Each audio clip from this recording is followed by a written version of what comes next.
Hi guys! Magandang gabi! Welcome back po dito sa Gandara SRU channel for showbiz update.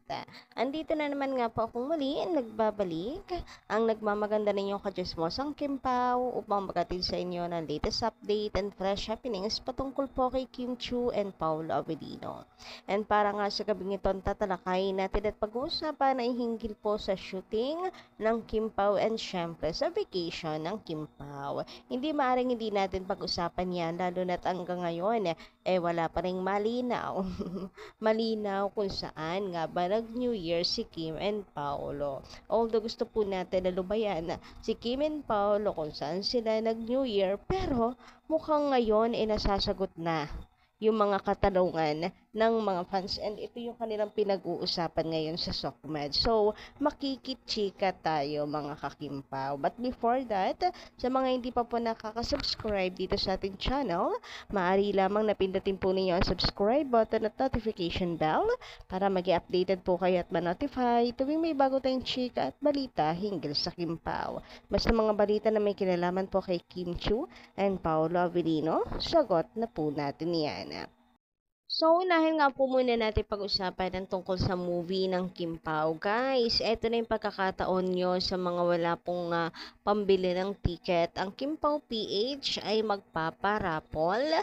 Mamimigay po ng tickets, free tickets para po sa mga para po sa kanilang mga top fan. So, sugod na po kayo kasi pili lang po ito, 50% lang po yung kanilang bibigyan. Diba napaka-generous ng Kim Pao PH, nakakatuwa naman. So, ito nga po yung announcement nila.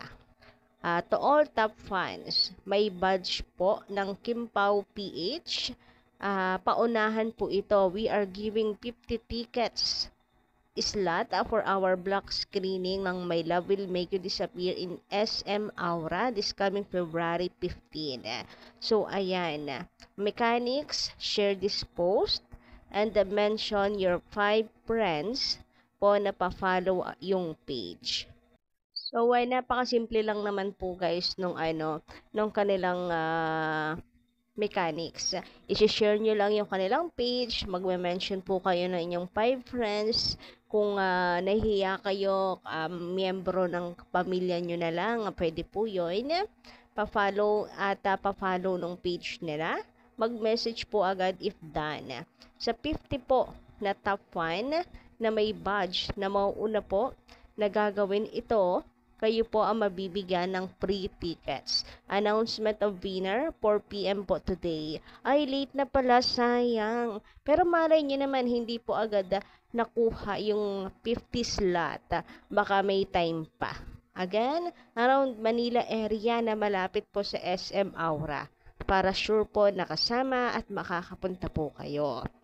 Napaka-generous naman ng Kim Pao PH. Anyway, eto pa yung pahabol nila. Sino po ang mga taga Hong Kong na gusto pong sumali sa GC for block screening po ng movie ng Kim Pao? Comment or PM po kayo. So, yan guys, nananawagan na po ang Kim Pao PH para sa mga nasa Hong Kong at nagtatrabaho na at the same time. Nagtatrabaho na sila ngayon, sinisimula na para i-boost po ang movie ng Kim Pao. Thank you so much talaga sa mga super active, sa mga admin na napaka-generous, na talagang super nagmamahal sa Kim Pao.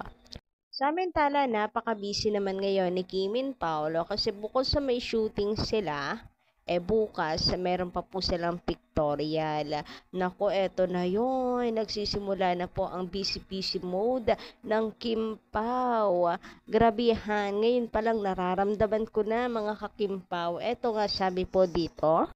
Ay, hindi. Dito muna tayo sa video ng Kim Pao. So, ito yung ganaps nila sa kanila pong shooting today. So, ayan, magkasama po sila and ang cute. Parang nag-uusap po sila dito. Sayang pinutol na kung kailan nag-uusap na sila. So, eto nga, tinan niyo yung bandang dulo. Eto, kinakausap na siya ni Kimi, pero naputol na, sayang. Yung utak ko pa naman lumilipad na. Yung tipong ang nasa isip ko pagharap ni Kimi sa kanya, biglang punas ng pawis ni Papi. Charot. Yung may paghawi ng buhok ni Papi, may pagpag sa damit ni Papi. Huy, grabehan ngayon, napakaalaga naman ng isang Kim Chiu. Utak ko lang yun, dilulo ko lang yun, guys. Naputol kasi, sayang. Anyway, sabi nga po dito, grabehan talaga yung sked ni Kimi Huy. Sana hindi na nga siya mag-asap eh. Anyway, sabi dito, shooting today, asap bukas, tapos pictorial for the movie. Grabe, daming busy, ay daming ganap ni Chinita. Siya na ang busy. Kim Pao Valentine's movie. So, ayan, grabe totoo, napaka-busy ni Kim and Paolo. Lalo na si Kim, kasi di ba araw-araw na sa Showtime, every Sunday pa sa ASAP. So, ayun, marami pang mga ganaps, events. Nakakaloka yung schedule ni Kimi, punong-puno. Anyway, siguro nga, ito yung main reason, guys, kung bakit nanahimik si Kim and Paolo nung New Year.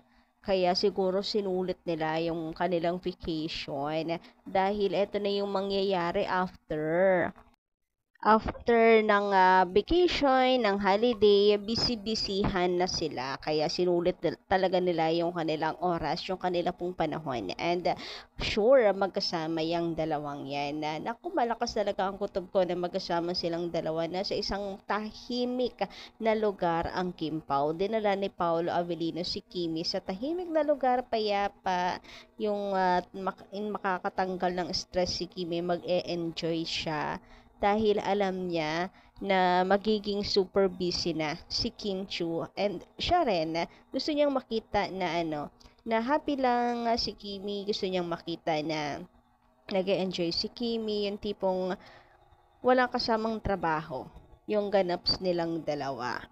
And I understand kung nanahimik nga sila nung New Year. Ayoko nang kalkalin pa kung bakit sila nananahimik. Kasi kung ito yung main reason, super busy na sila, they deserve na mag-enjoy, na magpahinga kahit saglit lang makahinga-hinga ng maluwag, 'di ba?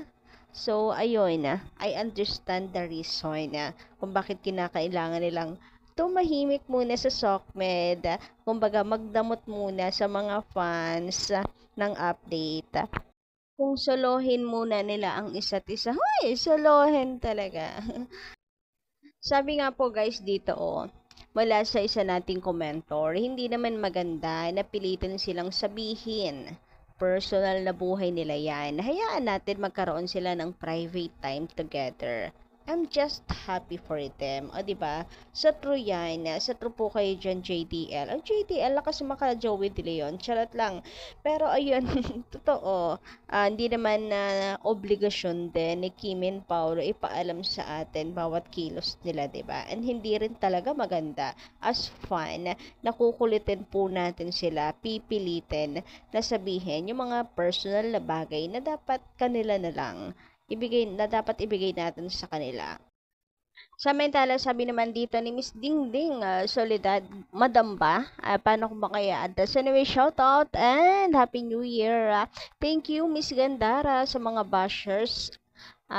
Mga bashers lamang yan ang nagsabi na pang promo lang ang Kim Pao dahil sa movie nila. Mga bulag siguro sila. Kim Pao forever. Naku, sa true. Kung mayroong mga nagsasabi na pang promo lang ang Kim Pao, yun yung mga taong bitter sa Kim Pao at hindi po matanggap ang katotohanan na Kim Pao na po ang meron ngayon. Yung tipong mga hindi makamove on, ayaw tanggapin na Kim Pao na ngayon. Samantala, sabi naman dito ni Ms. Corazon Reyes, magandang gabi, Happy New Year, shout out po sa inyo. Maraming salamat sa pakikinig at pakikitambay always dito sa ating channel. Magkasama silang nag-celebrate ng New Year. Syempre, de-deny niya yan. Pero ang totoo, magkasama sila. Wala nga siyang update this past few days, diba? Pati si Paulo tahimik din. Wala nga silang pa-update sa lugar tulad ng Christmas. Hindi ugali ni Kim na hindi mag-update, kasama yan or magkasama yan silang dalawa. Ayaw lang siya magsalita.